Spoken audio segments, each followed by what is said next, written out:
வணக்கம் நண்பர்களே. நான் தான் திருச்சி சீனிவாசன் பேசுகிறேன். அன்பு நண்பர்களே, இன்றைக்கி நம்ம திருச்சி பாலக்கரை சிவாஜி சிலை அதை பற்றி இன்றைக்கி ஒரு கோர்ட் தீர்ப்பு வந்தோன்னே ஒரு பரபரப்பான நிலைமையில் இருக்குது. அதனால் அதை பற்றி கொஞ்சம் உங்களுக்கு விளக்கமாக சொல்லலான்ட்டு தான் நேரடியாக உங்கள்கிட்ட இன்றைக்கி நான் பேசுகிறேன். அன்பு நண்பர்களே, உலக மகாநாயகன் நடிகர் திலகம் சிவாஜி அவருடைய சிலைக்கு இன்றைய தினம் மதுரை கோர்ட்டில் நான் போட்ட வழக்கு. அன்றைக்கி நான் சென்ட்ரல் கவர்மெண்ட்டில் ஒர்க் பண்ணதுனால என் பேரில் போட முடியாமல் நம்ம சிவாஜி ரசிகர் என் நண்பர் பாலாஜின்னு, அதாவது மோகன் பாலாஜின்ற ஒரு பேரில் தான் நான் வக்கீலை வச்சு கேஸ் போட்டேன். அது கரெக்டாக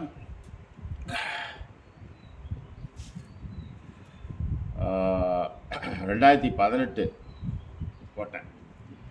அது கேஸ் நம்பர் 17460. அது ஃபஸ்ட்டு ஹேரிங் 3/8/2018 நடந்துச்சு. அப்போ அந்த அரசு தரப்பு வக்கீல் என்ன சொல்லிட்டாரு, அதுக்கு பர்மிஷன் இல்லை, சுப்ரீம் கோர்ட்டே சொல்லியிருக்கு ஹைவேஸ்லலாம் செலை வைக்கக்கூடாதுன்னு சொல்லி அப்படின்ற மாதிரி சொல்லிட்டாரு. நம்ம ஏற்கனவே நம்ம வக்கீல்கிட்ட எல்லா பாயிண்ட்டும் நான் எடுத்து கொடுத்துருந்தேன். அந்த டாக்குமெண்ட்ஸ் பூரா என்கிட்ட இருந்துச்சு. மாநகராட்சி தீர்மானம் நிறைவேற்றினதுலேருந்து எல்லாம் இருந்துச்சு, கொடுத்தேன்.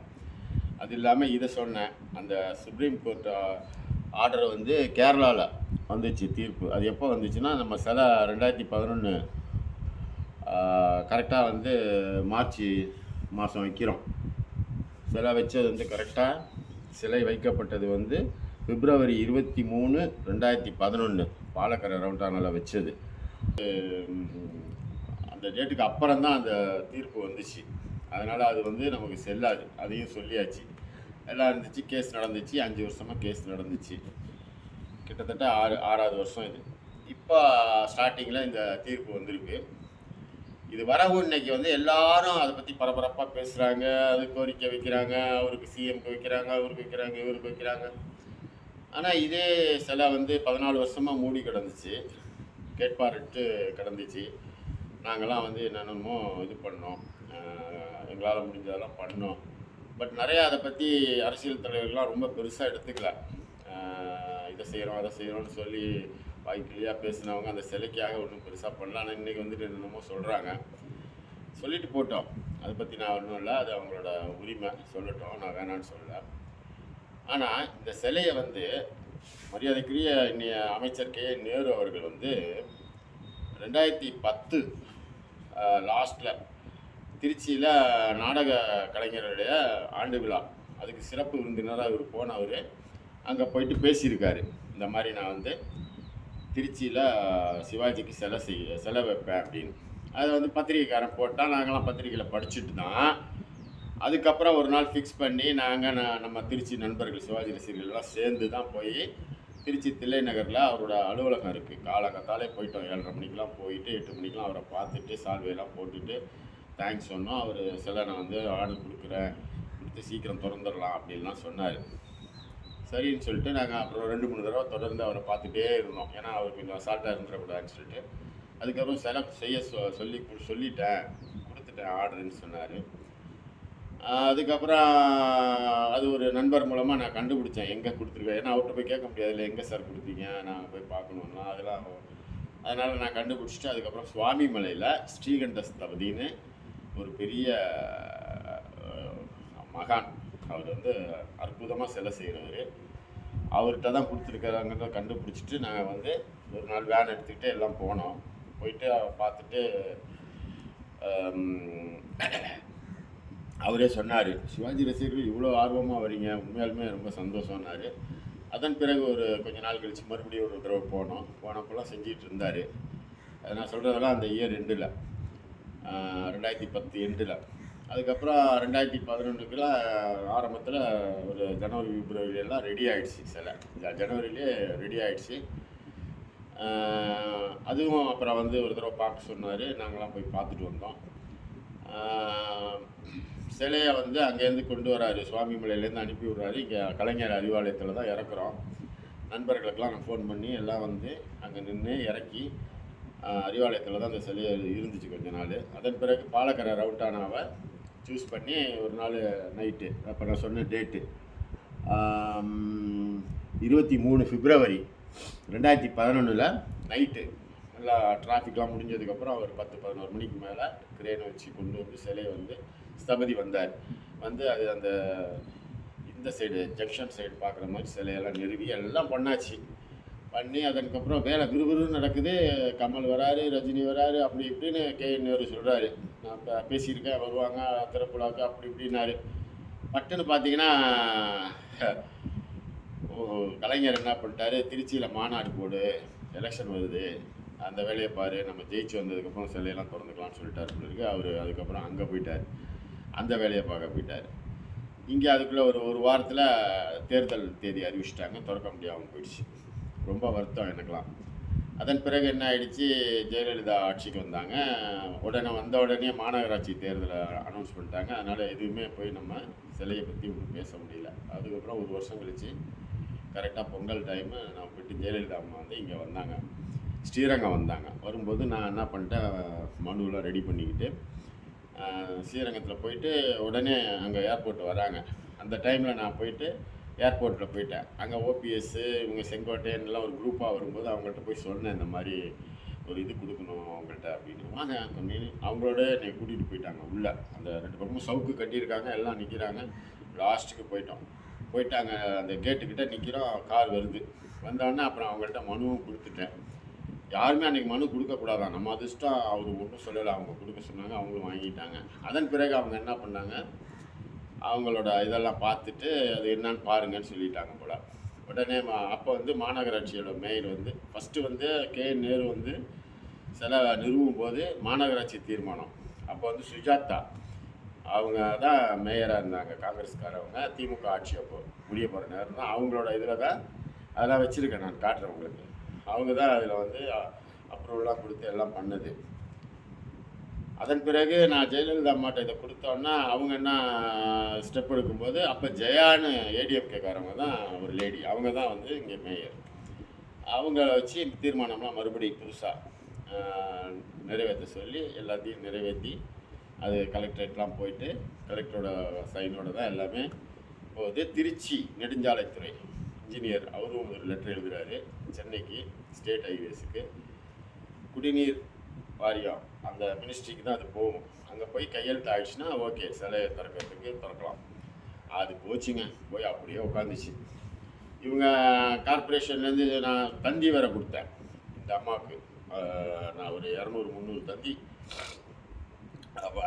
மாதிரி உடனே சிலையை திறக்கணும்னு சொல்லி தந்தி கொடுத்ததுக்கு மாநகராட்சியில் அப்போ தான் மறுபடி யார் தந்தி கொடுத்தாங்களோ அவங்களுக்குலாம் ஒரு லெட்டர் அனுப்பிச்சு வர சொல்லி அதுக்கப்புறம் அதில் ஒரு கையெழுத்து வாங்கிட்டு இதெல்லாம் நடந்துச்சு, வேலையெல்லாம் நடந்துச்சு. நானும் தொடர்ந்து செஞ்சுட்டு தான் இருந்தேன். நமக்கு என்ன, யார் ராம ஆண்டானா ராவண ஆண்டானா, நமக்கு தேவை சிவாஜி சிலை. அதனால தான் நானும் வந்து பொறுமையாக போனேன். DMK இருந்தாலும் சரி, ADMK இருந்தாலும் சரி, எதுவுமே நான் பார்க்கல. நமக்கு வேண்டியது காரியம் அப்படின்ட்டு தான் நான் மூவ் பண்ணிகிட்டே இருந்தேன். அதில் இடையில வந்து MP குமாரெல்லாம் போய் பார்த்தேன், வீட்லேயே போய் பார்த்து எல்லாமே கொடுத்தேன். அவர் என்னால் முடிஞ்சதை செய்கிறேங்கன்னாரு, ஓப்பனாக சொன்னார். அப்புறமேட்டு இது வந்து இவங்க முதல்வருக்கு வந்து அதுக்கப்புறம் திருச்சி மாவட்ட சிவாஜி ரசிகர்கள் சார்பாக தான் சிலைன்னு சொல்லி நம்ம சொன்னதுனால, அது ரெக்கார்ட் படி அப்படி இருக்கிறதுனால அவங்க வந்து ஜெயலலிதா என்ன பண்ணிட்டாங்க, திறக்கிறதுக்கு கொஞ்சம் வேலையெல்லாம் ஆரம்பித்தாங்க சொல்லி. கடைசியில் அது KN நேரு அவர்கள் வச்சுருக்காருன்னு ஆஃப் ஆகிட்டாங்க. அதோடு அப்படியே பெண்டிங் விழுந்துருச்சு. அதுக்கப்புறம் ஒன்றும் கதையாகல. நாங்களும் போஸ்டர்லாம் அடிச்சுட்டு இருந்தோம். அவங்க மணிமண்டபம் கட்டுறேன்னு சொன்னப்போ கூட அவங்களுக்கு வந்து நன்றிலாம் தெரிவித்து போஸ்டர் அடித்தோம். சிலை வச்சு 2 வருஷத்துலேயே கடுப்பாகி நான் என்ன பண்ணிட்டேன், அவர் பிறந்தநாள் அன்றைக்கி காலங்கத்தால் 10 மணிக்கு நம்ம ஆளுங்களை ஒரு 10 பேரை வர சொல்லி நேராக போய் மேலேயே நான் ஏறி அதெல்லாம் காட்டுறேன் உங்களுக்கு. அண்ணனோட மூஞ்சியில் இருக்க துணியை கிழித்து அப்படியே மாலையை போட்டுட்டு கீழே இறங்கி வந்து ஊதுபத்திலாம் காமிச்சிட்டு ஸ்ரீரங்கத்துக்கு அங்கே பிறந்தநாள் விழாவுக்கு போயிட்டேன். அதுக்கப்புறம் பாலக்கரை இன்ஸ்பெக்டர் ஃபோன் பண்ணி, என்ன நாங்களும் சிவாஜி ரசிகர் தான், எங்களுக்கெல்லாம் சிவாஜின்னா பிடிக்காதவரா, இந்த மாதிரி ஆர்டரு வந்து இல்லாதப்போ, அனுமதி இல்லாதப்போ நீங்கள் திறந்துட்டீங்களே அப்படி இப்படின்னு சொல்லி இது பண்ணார். அப்புறம் காம்ப்ரமைஸ் பண்ணிக்கிட்டேன், சரிங்க சார் பார்த்துக்கலான்னு. அப்படிலாம் செஞ்சோம் ஒரு வெறியில். அதுக்கப்புறம் ஒரு கருப்பு போஸ்டர் கூட நான் அடித்தேன் தீபாவளிக்கு, இது வந்து எங்களுக்கு துக்க நாள், தீபாவளி பண்டிகை அப்படின்லாம் கூட அடித்தேன். அந்த சிலையை வந்து இன்னும் திறக்காமல் இருக்காங்களேன்னு எம்பி குமாரை பார்த்தேன். அப்படியே வரிசையாக எல்லாம் ஃபாலோ பண்ணிகிட்டே தான் வந்தேன். அதன் பிறகு ஜெயலலிதா அம்மா இறந்தவுடனே எடப்பாடி வந்தோடனே திருச்சிக்கு வராப்புல மருத்துவக் கல்லூரிக்கு ஏதோ இது துவக்க விழாக்கு. அங்கே போய் நேராக போய் அந்த ஆளை பார்த்து ஒரு மனு கொடுத்தேன். கொடுக்கும்போது அப்போ டிடிவி கூட துணை பொதுச் செயலாளர் அந்த கட்சியில் இருக்காப்புல. அதனால் அவர் கொஞ்சம் இவரோட வெயிட் அப்போது கட்சி பொறுப்பாளராக இருக்காருன்னு சொல்லி இவர்கிட்டே எடப்பாடிக்கிட்டே அந்த காப்பியும் கொடுத்தேன் டிடிவிகிட்ட கொடுக்க சொல்லி. ஒன்றும் கதையாகல. பொறுத்து பார்த்தா யோசனை பண்ணேன், எதுக்கு இவங்கள்ட்டலாம் போய் கெஞ்சிக்கிட்டு இருக்கணும்? நமக்கு வந்து எல்லாம் கிளியராக தானே எல்லாம் பண்ணியிருக்கிறாங்க. நம்ம ரைட் ராயில் என்ன செய்யணுமோ செய்வோம், கோர்ட்டுக்கு போவோம்னு சொல்லி முடிவு பண்ணி என்னோடய நண்பர் அவர் வக்கீல் அவர்கிட்ட நான் கன்சல்ட் பண்ணேன். கொஞ்சம் பொறுங்க, செய்வோம்னு சொன்னார். அப்புறமேட்டு ஒரு டைம் பார்த்தாரு, இப்போ போட்டு கரெக்டாக இருக்கும்னு சொன்னார். அது வந்து 2018 அப்போ தான் வந்து கரெக்டாக கேஸை நான் ஃபைல் பண்ணுறேன். நான் தான் ஏற்கனவே சொன்னேன், என் ஃப்ரெண்டு பேரில் தான் அது, நான் மோகன் பாலாஜின்ற பேரில் தான் அந்த கேஸை ஃபைல் பண்ணேன். கேஸ் நடந்துக்கிட்டு இருந்துச்சு. நம்மளும் எல்லாம் பாயிண்ட்லாம் எடுத்து கொடுத்து தான் வந்தோம். இப்போ அது முடிவு இதில் டிஎம்கே ஆட்சிக்கு வந்து 3.5 வருஷம் ஆச்சு. அவங்க வந்தோடனே திறந்துருக்கலாம். அவங்க வந்து வேணும்னே அது என்னமோ தெரியல, அவருக்கு வச்சார், ஆசையாக வச்சார், எல்லாம் பண்ணார். நான் வந்து சிவாஜி ரசிகர், லால்குடியிலேருந்து ஆட்டோ ரிக்ஷாவில் மாலையெல்லாம் கொண்டு வந்து சிவாஜி பேனருக்கு போடுவேன் பிரபாத் தியேட்டர்லன்னா மரியாதைக்குரிய கேன்னு சொன்னார். ஆனால் என்னன்னு தெரியல, அந்த இடத்துல சிலையை வச்சுக்கிட்டு அவர் பாட்டுக்கு இப்போ அதான் 10 வருஷம் ஏடிஎம்கே இருந்துச்சு விட்டுருங்க. இப்போ 3.5 வருஷம் என்ன பண்ணார்? திறந்துருக்கலாம்ல. சும்மா ஏதாவது சாக்கு புக்கு சொல்லிக்கிட்டே இருந்தார். அது மனசுக்குள்ள என்னமோ வச்சுருக்காரு அவர், என்னன்னு தெரியல. அது வந்து நம்ம தெரியாமல் சொல்லக்கூடாது. சப்போஸ் அங்கே உள்ள பகுதியில் உள்ளவங்க எதுவும் அப்ஜெக்ஷன் தெரிவிச்சிருக்காங்களா என்னன்னு தெரியல. அது ஒரு ஓட் பேங்க் மாதிரி அவங்களோட இது, அந்த அந்த குரூப்பு. அதுக்காக வந்து வேறு இடத்துல தான் வைக்கணும்னு முடிவு பண்ணாரோ, இல்லை அவர் தம்பி இறந்ததுனால சென்டிமெண்ட் பார்த்துக்கிட்டு அப்படி தற்கிறதா அப்படின்னு நினைக்கிறாரோ, அப்படிலாம் கூட சொல்கிறாங்க. நான் சொல்கிறத வந்து நான் சொல்லலை, சொல்கிறத நான் சொல்கிறேன். இப்படிலாம் பார்த்துட்டு இருந்தால் ஒரு திராவிட கட்சி அவங்களுக்கு வந்து அந்த இதிலலாம் நம்பிக்கை இல்லைங்கிறாங்க, சென்டிமெண்ட்லாம் பார்க்குறாங்க, என்ன பண்ணுறதுன்னு தெரியல. இப்படியே இருக்கும்போது தான் இப்போ நான் வந்து கோர்ட்டில் ஒரு தீர்ப்பை வாங்கிட்டேன். அந்த கோர்ட் தீர்ப்பு என்ன அவங்க கேட்கும்போது ஜட்ஜி கேட்டிருக்காரு.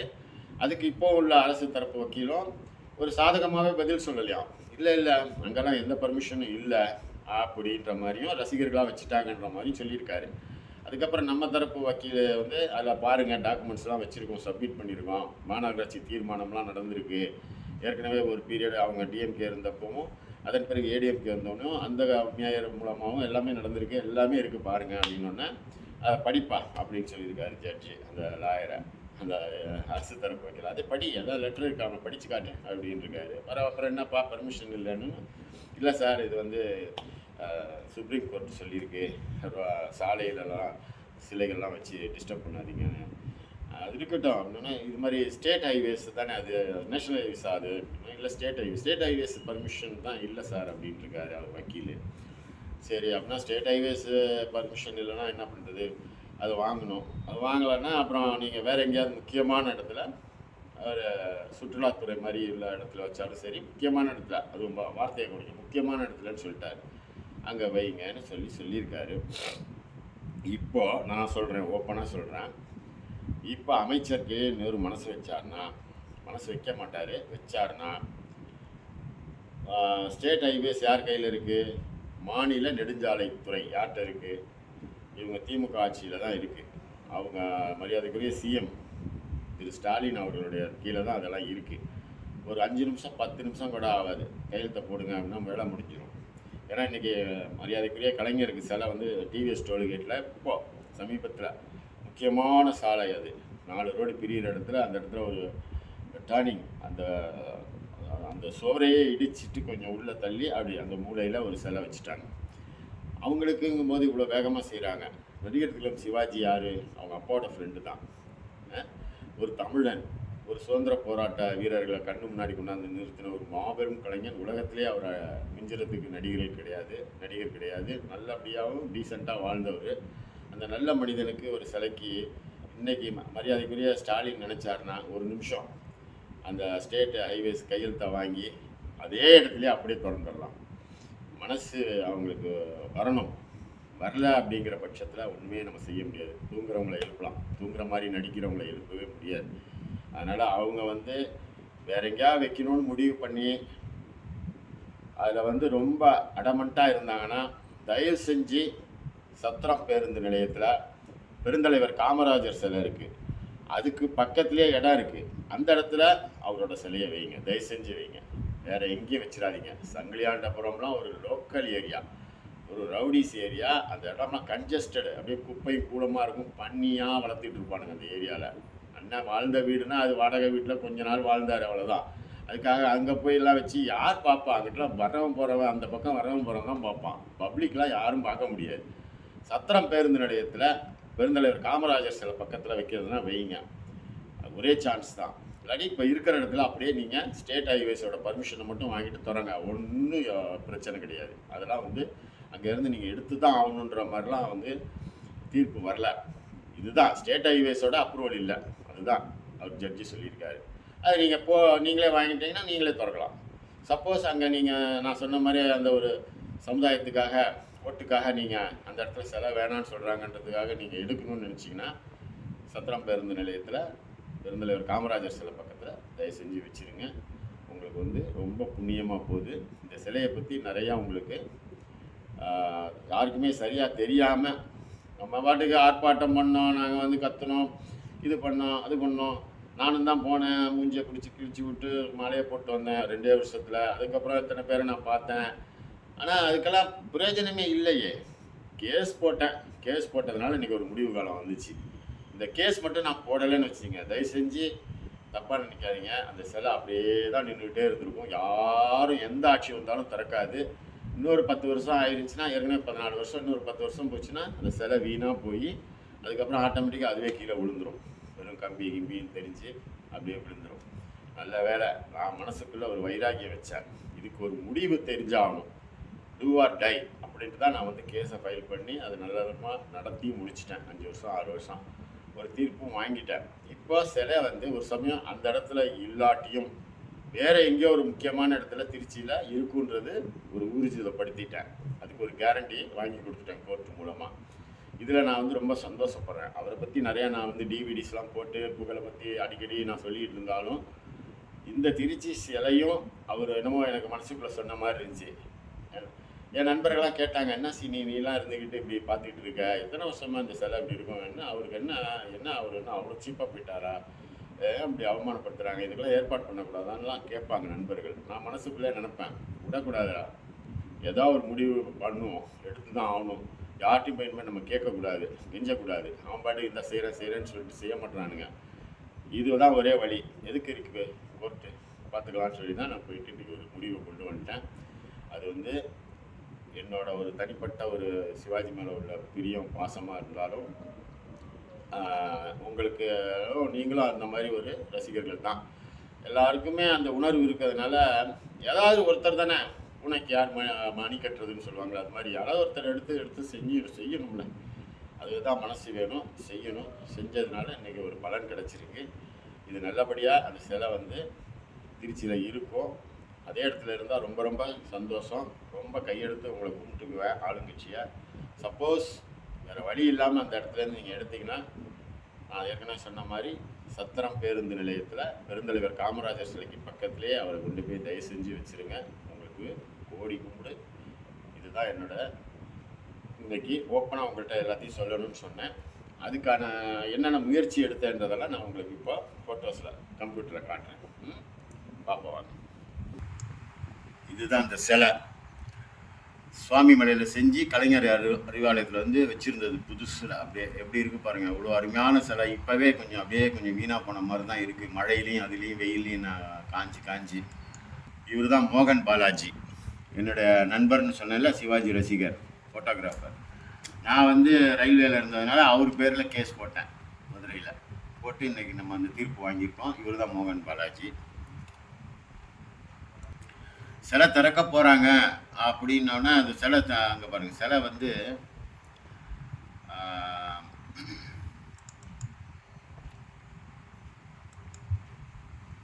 சிம்மக்கருவனுக்கு திருச்சியில் சிலை. சிவாஜி மன்ற சார்பில் திருச்சி பிரபாத் ரவுண்டானா அருகில் விரைவில் திறக்கப்பட உள்ள 1350 கிலோ 1350 கிலோ இது வெயிட்டு, 9 அடி வெங்கலம் கிட்டத்தட்ட 1350 கிலோ பார்த்துக்குங்க.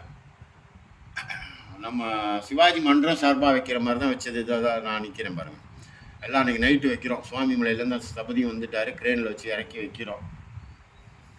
என்னைக்கு வைக்கிறோம்னாக்கா பிப்ரவரி 23 நைட்டு வைக்கிறோம்.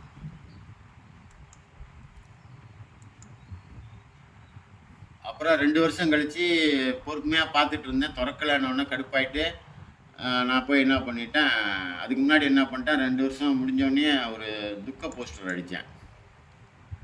தமிழக அரசை வருந்துகிறோம், 2 வருடங்களை கடந்தும் திருச்சியில் சிவாஜி சிலை திறப்பதில் ஏன் இன்னும் தயக்கம், 2012 தீபாவளி எங்களுக்கு துக்க நாள் அப்படின்னு சொல்லி இது ஹிந்து பேப்பரில் வந்துச்சு. இதுதான் அது இதுதான் அந்த கருப்பு போஸ்டர். தமிழக அரசே இதுதான். திறக்கிறதுக்கு முன்னாடி அதாவது நேரு அவர்கள் வந்து சிலை வைக்க போகிறேன்னு சொன்ன உடனே அவரை வந்து மனசை குளிர்படுத்தணுமேன்னு சொல்லிட்டு நாங்கள்லாம் பேசி வச்சுக்கிட்டு ஒரு பேனர் ஒன்று அடித்தோம். திருவுருவ சிலை டாக்டர் சிவாஜிக்கு திருவுருவ சிலை மாண்புமிகு அமைச்சர் நேரு அவர்களுக்கு எங்கள் நெஞ்சார்ந்த நன்றி. மலைக்கோட்டை மாநகரம் திருச்சியில் சிவாஜிக்கு சிலையாக வைக்கிறான்னு சொல்லி நாங்கள் ரயில்வே யூனியன்லேருந்து நாங்கள் அங்கே சிவாஜி ரசிகரெல்லாம் வச்சுருக்காங்க உள்ள ரயில்வேல. அவங்கள வச்சு ஒரு இது வந்து பொன்மலையில் அடித்து அந்த பேனரை வச்சோம். அது மாதிரி நிறையா திருச்சியிலலாம் வச்சோம். அதுக்கப்புறம் சிலை திறக்க போகிறாங்கன்னு சொன்னதுக்கப்புறம் அதை பாருங்க, கமல் ரஜினிலாம் வருவாங்கன்னு சொல்லி ஒரு இது போட்டார் பேப்பரில். திருச்சியில் நடிகர் சிவாஜி சிலை திறப்பு விழா, நடிகர்கள் ரஜினி, கமல், பிரபு பங்கேற்பு, இப்படிலாம் வந்து ஒரு இதாக ஆசையை கிளப்பி விட்டுட்டு அங்கே பாருங்கள். அதுக்கப்புறம் இவ்வளோ பெரிய பேனர் ஒன்று நான் திருச்சியில் வச்சேன். பிரபா தியேட்டர் அந்த இதுக்கிட்டே சிலை திறக்க போகிறாங்கன்னு சொல்லிட்டு 1 2 3 4 5 6 7 8 9 10 11 12 13 14 15 16 சிவாஜி வித்தியாசமாக போட்டு பெரிய பேனர் 60 அடிக்கு 20 அடி போட்டு 60க்கு 20 பேனர் ஒன்று பெருசாக வச்சேன். இந்த பாருங்க, பஜார்லேயே வச்சுட்டேன். இன்னும் 2 நாளில் சிலை திறக்க போகிறாங்க, ஒரு வாரத்துலன்ட்டு வச்சோம். அதெல்லாம் கடைசியில் நடக்காத, அதெல்லாம் வயிற்றுச்சலாக இருக்குது. அதே மாதிரி இங்கே ரயில்வே யூனியன் ஆளுங்க, இவங்க எல்லாம் ரயில்வே எம்ப்ளாயிஸ், இத்தனை பேரும் ரயில்வே எம்ப்ளாயிஸ். அவங்கள வச்சு ஒரு பேனர் சைடில் அங்கே வச்சேன், திறக்க போகிறாங்கன்னு சொல்லிட்டு. கடைசியில் அது திறக்கலை. இதெல்லாம் எதுக்கு சொல்கிறேன், அந்த பாருங்கள், எம்பி குமாரை பார்த்தது. எம்பி குமாரை பார்த்து அவரை போய் நேராக சந்தித்து இது பண்ணேன். அவர் என்னால் முடிஞ்சதை பண்ணுறேன்னாரு. கடைசியில் அவரால் முடியல, உண்மை தான். அவர் சொல்லிட்டாரண்ணா நான் முடிஞ்சு பார்க்குறேன் அப்படின்னாரு. இதுதான் நாங்கள் வந்து இது அகில இந்திய தலைவன் சிவாஜி மக்கள் இயக்கம்னு நான், இந்த இன்பா, மதுரை சுந்தரராஜன், ரமேஷ் பாபு எல்லாம் சேர்ந்து ஆரம்பித்தது. அப்போ தான் இந்த கொடி மஞ்சள் வெள்ளை சிவப்பு நான் அறிமுகப்படுத்தினது. நான் தான் அகில இந்திய தலைவராக இருந்தேன். அப்போ நான் இந்த கேஸ் ஃபைல் பண்ணுறதுக்காக இந்த பதிவு எண் போட்டிருந்தாங்க. இதில் இது மூலமாக நம்ம வந்து கேஸ் ஃபைல் பண்ணால் வெயிட்டாக இருக்குமேன்னு சொல்லி அந்த பதிவு பண்ண ரசீது கொடுங்கன்னு இன்பாட்டை கேட்டேன். அவர் இதை தரேன்னு தரவே இல்லை. அப்புறம் டைம் ஆகிடுச்சின்னு சொல்லிட்டு நான் வந்து தனிப்பட்ட முறையில் மோகன் பாலாஜி பேரில் கேஸை போட்டேன். இந்த இதில் போட்டுருந்தா இன்னும் வெயிட்டாக இருந்திருக்கும், ஆனால் அது தரலை. அதுக்கப்புறம் இன்பா சொன்னார், சுந்தரராஜன் தான் அதெல்லாம் வேணாம், கொடுக்க வேணாம்னு சொல்லிட்டாருன்னாரு. அப்போ தான் நினச்சேன், என்னடா இது நம்ம ஒரு நல்ல விஷயம் நம்ம செய்கிறோம், அதுக்கு கூட ஒரு பதிவு பண்ண அந்த ரிஜிஸ்டரோட அந்த காப்பி கேட்குறோம், தரமாட்டுறாங்களேன்னு சொல்லிட்டு நான் ரொம்ப வருத்தப்பட்டேன். அதுலேருந்துலாம் நான் மனசு சுத்தமாக விலகிட்டேன். பொங்கடா அப்படின்னு சொல்லிட்டு என் வேலையை மட்டும் பார்த்துட்ருக்கேன். இது எதுக்கு சொல்கிறேன்னா, இவங்களோட இது அவ்வளோதான். இந்த மாதிரி இந்த சிலை திறந்தது 2 வருஷத்தில் போயிட்டு மூஞ்சியை கிழிச்சு விட்டு மாலையை போட்டது. அது சூடம்லாம் ஏற்றி அவங்க ஒரு 10 பேர் வந்திருந்தாங்க, அவங்களெல்லாம் வச்சு செஞ்சேன். அப்பயே செஞ்சுட்டேன் 2 வருஷத்தில் பட்ட பகலில், காலைல 10 மணிக்கு.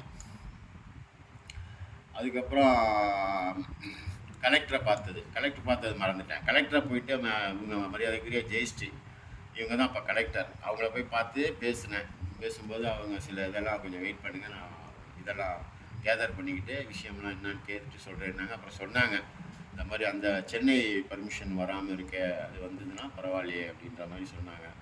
வரிசையாக நான் ஒன்றுமே இது பண்ணாமல் இல்லை, தொடர்ந்து பார்த்துட்டே தான் இருந்தேன். அப்போ தான் எனக்கு ரொம்ப இதாகிடுச்சு, என்னடா அப்படின்ட்டு. அப்போ தான் அந்த இதை வந்து சிலையை திறந்த உடனே போட்டான் பாருங்க, தினகரனில் மனோகரா பாணியில் பொங்கி எழுந்த சிவாஜி ரசிகர்கள். பாலக்கரை ரவுண்டான சிவாஜி கணேசன் சிலையை முகத்தை மூடிய துணிகளை அகற்றி அவர் சிலைக்கு ரசிகர்கள் மாலை வைத்து மரியாதை செலுத்தினார். இதான் வச்சு நான் பண்ணது. சிலையை மூஞ்சியை கிழிச்சு விட்டு 2 வருஷத்தில் அவர் பிறந்தநாள் அன்றைக்கி செஞ்சேன். இந்த அடிக்கிற பாருங்க, இது இன்னொரு பேப்பர்லேயும் வந்துச்சு. இது மாலை முரசா இது நம்ம ஈவினிங் பேப்பர் ஒன்று. இன்று 84வது பிறந்தநாள் அன்னைக்கு அந்த டைம் நாங்கள் செஞ்சது, சிலையை ஓப்பன் பண்ணி மாலையெல்லாம் போட்டது. எல்லாம் தைரியமாக தான் செஞ்சோம். ஓடா உள்ளே போனால் போயிட்டு போவோம் சிவாஜிக்காக, இதெல்லாம் விடக்கூடாது, இதோ ஒன்று நம்மளும் இல்லைன்னு சிலையை தூக்கியிருப்பாங்க. இதெல்லாம் நம்ம பண்ணலைன்னு வச்சிங்களேன், அந்த இடத்துல சிலையே இருந்திருக்காது. என்ன அது பாருங்க, அவர் பிறந்தநாள் அந்த அந்த வருஷம் கே நேரு அவர்களை வந்து நாங்கள் மெனக்கெட்டு கூப்பிட்டு அந்த பிறந்தநாளில் கலந்துக்க வச்சோம். ஏன்னா சிலை வைக்கிறாருன்னு சொல்லிட்டு எல்லாம் பண்ணோம். எல்லாம் ஒன்றும் கதைக்கு ஆகலை, அப்படியே இழுத்துச்சு. இளங்கோவன் கூட, மரியாதைக்குரிய இளங்கோவன் கூட ஒரு இதில் சொன்னார், 4/10/2012 அது திருச்சிக்கு வந்தப்போ திருச்சி சிலை மூடியே இருக்குன்னு சொல்லிட்டு சிலையை திறக்க முதல்வர் ஜெயலலிதா நடவடிக்கை எடுக்க வேண்டும், இதற்காக அவர் உத்தரவிட வேண்டியது இல்லையா, கண்ணசைத்து சைகை காட்டினாலே போதும், நிச்சயம் சிலை திறக்கப்படும். இப்படிலாம் கூட அவர் சொல்லிட்டு போனார். ஒன்றும் ஆனால் ஒன்றும் கதையாகல. இது எம்பி குமாரை பார்த்த ஃபோட்டோ எல்லாம் பேப்பர்லலாம் வந்துச்சு, ஒன்றும் பிரயோஜனம் இல்லை. Appeal to unveil statue of Sivaji Ganesan, இது இந்து பேப்பரில் வந்தது. கலெக்டரை பார்த்தேன்ல, அதை போட்டாங்க. இது கூட அந்த மணிமண்டபத்துக்கு அடித்தது, மணிமண்டபம் திறக்கிறாங்கன்னு சொல்லிட்டு அவங்கள குளிர்மைப்படுத்துறதுக்காக போட்டு அதுலேயும் ஒரு வார்த்தை, மணிமண்டபம் அமைச்சதுக்கு நன்றி, மேலும் திருச்சி பாலக்கரை சிவாஜி சிலையை விரைவில் திறக்க வேண்டுகோள் வைக்கிறோம். எல்லாமே என்ன, எல்லாம் நமக்கு வந்து எல்லாம் சொல்கிறேன்னு, யாராக இருந்தாலும் உடலை எல்லாத்தையும் நம்ம மேக்ஸிமம் அறின்னு தான் அரிச்சு பார்த்தோம். ஒரு இது அது பிறந்தநாள் ஒரு ஃபங்க்ஷன் நடக்கும்போது கூட பாலக்கரை சிவாஜி சிலை திறக்கப்படாமல் இருப்பது எங்களுக்கு மிகவும் மிகவும் வேதனை அளிக்கிறது. நாங்கள் மிகவும் மன்றாடி தமிழக முதல்வரை கேட்டுக்கொள்கிறோம், அதை திறக்கிறதுக்கு உடனடியாக உத்தரவு வழங்க வேண்டும் என்று கேட்டுக்கொண்டு, அது மாதிரி இது வந்து பிறந்தநாள் விழாவில் பத்திரிகைக்கு பேட்டி கொடுக்கும்போது கூட நான் கெஞ்சினேன், பேசினேன், இந்த மாதிரி கொஞ்சம் சீக்கிரம் பிறந்தீங்கன்னா பரவாயில்லன்னு சிஎம்கிட்ட. சிஎம் அடித்த அனுப்பின லெட்டர்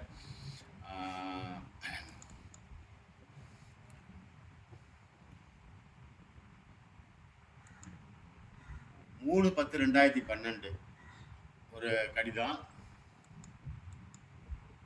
13/2/2012 அப்போ தான் வந்து அவங்க இதுக்கு வந்துட்டு வராங்க, ஸ்ரீரங்கம் வந்துட்டு வராங்க. அப்போ போயிட்டு அவங்களுக்கு ஒரு கடிதம், அதை கொடுத்ததுக்கப்புறம் தான் இந்த ஜெயா வச்சு தீர்மானம் நிறைவேற்ற சொல்லி ஸ்டெப் எடுத்தாங்க. அதன் பிறகு அதில் வந்து கொஞ்சம் இதாகிட்டாங்க. இது வந்து அவங்களோட செக்ரட்டரியேட்டுக்கு அனுப்பிச்சது, தனிப்பிரிவுக்கு 8ஆம் தேதி 8/2/2012 சிஎம்க்கு ஜெயலலிதாவுக்கு. இது வந்து 7/3/2017 எடப்பாடி முதல்வராக வந்தோடனே அனுப்பிச்சது. அப்போல்லாம் அகில இந்திய தலைவன் சிவாஜி மக்கள் இயக்கம்னு தான் நம்ம வச்சுருந்தது, அதில் வச்சு அனுப்பிச்சது. தமிழக முதல்வர் அவர்கள், மதிப்புக்குரிய ஐயா, இதை பாருங்கள், எடப்பாடிக்கிட்டெல்லாம் போய் நம்ம கொடுக்குற அளவுக்கு நம்ம ஆச்சு. என்ன பண்ணுறது, கொடுத்தும் இதாகலன்னு தான் ரொம்ப மனசு உடஞ்சி போய் நான் என்ன பண்ணிட்டேன், தினகரனுக்கு கொடுத்தது, அவர்கிட்ட கொடுத்தேன், எடப்பாடிகிட்ட கொடுக்க சொன்னேன். இது வந்து இவ்வளோலாம் நம்ம செஞ்சு ஒன்றும் கதையாகலன்னு தான் கோர்ட்டில் போய் கேஸை போட்டு இது பண்ணோம். மாநகராட்சி அப்ரூவல்லாம் பாருங்கள், இது வந்து மாநகராட்சி அரியமங்கலம் கோட்டை முதலீரோட பாலக்கரை ரவுண்டான பழைய பிரபா தியேட்டர் அமைக்க தடையின்மை சான்று பெற்று வழங்க கோருதல் அப்படின்னு சொல்லி no objection certificate corporation commissioner கையெழுத்து போட்டு நம்ம இவருக்கு கொடுத்தது, மன்ற துணைத் தலைவருக்கு. அடுத்தது சிவாஜி மன்ற துணைத் தலைவர் வந்து இங்கே மாண்புமிகு ஜெயலலிதா அம்மாவுக்கு ஒரு லெட்டர் கொடுத்தது திறக்கிறதுக்கு. இது வந்து மாநகராட்சியோட தீர்மானம் நிறைவேற்றப்பட்டு 23/2/2011. இதில் வந்து பாருங்கள், அகில இந்திய சிவாஜி மன்ற மாவட்ட தலைவர் சண்முகம் கடித எண், சிலை அமைப்பு குழு செயலாளர், திருச்சிராப்பள்ளி மாநகராட்சி ஆணையரின் கடிதம், திருச்சிராப்பள்ளி மாநகராட்சி மாமன்ற தீர்மானம் எண் 147 29/9/2010 நிறைவேற்றினது, திருச்சிராப்பள்ளி நெடுஞ்சாலைத்துறை கோட்ட பொறியாளரின் கடிதம். பாருங்கள், நான் ஸ்டேட் ஹைவே சொன்னேன்ல, டிஸ்ட்ரிக்ட் லெவலில் திருச்சிராப்பள்ளி நெடுஞ்சாலைத்துறை கோட்டம் பொறியாளரின் கடிதம் நம்பர் போட்டு அவரும் அமைச்சிருக்கார் 3/2/2011. அது வந்து ஸ்டேட்டில் வந்து அவங்க வந்து அதுக்கு கையெழுத்து போடணும். அதுதான் போடாமல் நிப்பாட்டி வச்சுட்டானுங்க. திருச்சி மாநகர காவல் ஆணையரின் கடிதம் பாருங்கள். திருச்சி கமிஷனர், திருச்சிராப்பள்ளி வருவாய் கோட்டாட்சியர் கடிதம், அரசாணை, நகராட்சி நிர்வாகம் மற்றும் குடிநீர் வழங்கல் துறை எல்லாமே இங்கேருந்து எல்லாமே பண்ணி தான் அனுப்பிச்சது. அனுப்பியும் ஒன்றும் பிரயோஜனம் இல்லை. நகல் ஆணையர், மாநகராட்சி வருவாய் கோட்டாட்சியர் இதெல்லாம் போட்டு மாவட்ட ஆட்சித்தலைவருக்காக கையெழுத்து போட்டிருக்காங்க. பேச்சியம்மாள் மாவட்ட ஆட்சித்தலைவர் பொறுப்பு. இதெல்லாம் பக்காவாக நம்ம பண்ணது தான். மாமன்ற தீர்மானம். மேயர் சுஜாதா இங்கே இருக்கு பாருங்கள். சுஜாதா அப்போ ஃபஸ்ட்டு 10/2/2011 அப்போ தான் அவங்க வந்து காங்கிரஸ் அவங்க இங்கே டிஎம்கே ஆட்சி முடிய போகிற நேரம். அதெல்லாம் கடைசியில் இதாகிடுச்சு. ஜெயலலிதா வந்ததுக்கப்புறம் மாற்றியாச்சு. புதுசாக தீர்மானம் நிறைவேற்றணும்னு சொல்லி மாமன்ற தீர்மானம் எண் 88 28/6/2012 ஜெயா மேயர் அவங்க கையெழுத்து போட்டு தீர்மானம் நிறைவேற்றி மறுபடியும் போகுது. இப்படிலாம் வந்து எல்லாமே பக்காவாக செஞ்சு எவ்வளோ முயற்சி நம்ம எடுத்திருக்கோம் பார்த்தீங்கள்ல. அதெல்லாம் உங்களுக்கு நேரடியாக காட்டணுன்றதுக்காக தான் நான் இன்றைக்கி வந்து இதை வந்து பண்ணுறேன். காரணம் என்னன்னாக்கா, சும்மா ஆளுக்காள் ஏதாவது பேசிகிட்டு இருக்கக்கூடாதுல்ல. உண்மை என்னன்னு தெரியணும். இந்த சிலையோட சம்மந்தப்பட்டவன் நான் ஆரம்பத்துலேருந்து இன்றைக்கி வரைக்கும் ரொம்ப அதில் ஒன்றி போயிருக்கிறதுனால இந்த விவரம் பூரா எனக்கு தெரியும். அதனால் எதுவும் தெரியாமல் நம்ம பாட்டுக்கு அவசரப்பட்டு எதுவும் செய்யாதீங்க. பொறுமையாக இருப்போம். இவ்வளோ தூரம் எல்லாம் வந்துட்டோம். கிட்டத்தட்ட கிணறை தாண்ட போகிற நேரம். ஏன்னா இதை வச்சு தான் அவர் தப்பிச்சிட்டு இருந்தார், மரியாதைக்குரிய அமைச்சர் KN நேரு அவர்கள். அதுக்கு கோர்ட்லேருந்து நல்லபடியாக ஒரு இது வாங்கி கொடுத்துட்டோம். அதனால் என்ன செய்யணுமோ முடிவை நல்லபடியாக எடுக்கணும். அதை எடுக்க வைப்போம். அதனால் உங்களுடைய ஒத்துழைப்பு எனக்கு வேணும். நீங்கள் ஒத்துழைப்பு ஃபுல்லாக கொடுக்க எனக்கு ஊக்கமாக இருக்கும். என்னோடய இதில் வந்து எவ்வளோ முடியுமோ கண்டிப்பாக செய்வேன். இதை வந்து ஏதாவது இதில் குறைகள் இருந்தால் சொல்லுங்கள். எதுவுமே நான் நீட்டாக தான் போயிருக்கேன். ஒன்றையுமே நான் விடலை. வரிசையாக ஃபாலோ பண்ணிகிட்டே தான் போயிட்டு எல்லாமே ஓரளவுக்கு என்னால் முடிஞ்ச அளவுக்கு செஞ்சுருக்கேன். இனிமேல் போய்ட்டு ஆண்டவனோட அருளும் அண்ணன் சிவாஜியோட அந்த ஆத்மாவும் நம்மளை வந்து ஒரு நல்ல நிலைமைக்கு கொண்டு வருவோன்னு நான் நம்புகிறேன். இது அண்ணனோட கொடி. இதுதான் நான் எப்போவும் யூஸ் பண்ணுவேன். மஞ்சள் வெள்ளை சிவப்பு. அகில இந்திய தலைவன் சிவாஜி மக்கள் இயக்கம் நாங்கள் ஆரம்பிச்சிருப்போம். அரசியல் அமைப்பாக செய்யணும்னு நினச்சோம். அதுக்குள்ளே குட்டி கலாட்டா பண்ணிட்டானுங்க. அது எல்லாமே வீணாக போச்சு. ஏன்னா அது ஒரு சும்மா அப்படியே மன்றான்னு வச்சுக்கிட்டு இது பண்ணிக்கிட்டு இருந்தால் மதிக்க மாட்டாங்கன்னு சொல்லி அரசியல் கட்சி மாதிரி கொண்டு வரலான்றதுக்காக தான் இந்த கொடியெலாம் நான் அறிமுகப்படுத்தினேன். நான் தான் இதை அறிமுகப்படுத்தினேன். கடைசியில் எதுவுமே நடக்கலை. ஏன்னா நம்ம ஆளுங்க அது அப்படி தான். ஏன்னா அது என்ன இப்படி சொல்கிறேன்னு நினைக்காதீங்க. நம்ம இருக்கிறது கொஞ்சம் பேர் தான். ஒற்றுமை இல்லை. வரமாட்டுறாங்க. கோஆப்ரேட் பண்ணி போக மாட்டுறாங்க. ஒருத்தருக்கு ஒருத்தர் நீ பெரிய ஆளா நான் பெரிய ஆளா இப்படியே போயிட்டு இருந்தாக்கா, ஈகோ பார்த்துட்டு இருந்தாக்கா கடைசியில் பலிகடா ஆகிறது அண்ணன் சிவாஜி தான். இந்த பாருங்க, இந்த கொடி தான் நம்ம அறிமுகப்படுத்தினது. அரசியலுக்காக ஆரம்பித்து செய்யலான்ட்டு. இதெல்லாம் செஞ்சுருந்தோம்னா இன்றைக்கி இப்படிலாம் போய் எங்கள்கிட்டலாம் கெஞ்சிகிட்டு இருக்க வேண்டியதில்லை. நம்மளே போய்ட்டு வேறு மாதிரி பண்ணிட்டு போகலாம். ஏன்னா இப்போ சீமானெலாம் கட்சி ஆரம்பிக்கலையா, அது மாதிரி நம்ம குரூப்பை வச்சு ஒரு கட்சி ஆரம்பிக்க முடியாதா என்ன? ஏன்னா இவங்க ஒத்து வரல. அதனால் நல்லபடியாக நடக்கணும். இந்த திருச்சி பாலக்கரை சிவாஜி சிலைக்கு நீங்கள் முழு ஒத்துழைப்பு கொடுக்கணும். எனக்கு ரொம்ப ஒத்துழைப்பு நீங்கள் கொடுக்கணும். அதை வந்து நல்லபடியாக இப்போ நான் சொன்ன மாதிரி அதே இடத்துல இருந்ததுன்னா ரொம்ப ரொம்ப நல்லது. ஒரு கால் வேறு வழி இல்லாமல் எடுத்தாங்கன்னா நம்ம சத்திரம் பேருந்து நிலையம் முக்கியமான இடம். அங்கே பெருந்தலைவர் காமராஜர் சிலைக்கு பக்கத்தில் வச்சுட்டா இன்னொன்றும் சந்தோஷம்தான். நன்றி, வணக்கம்.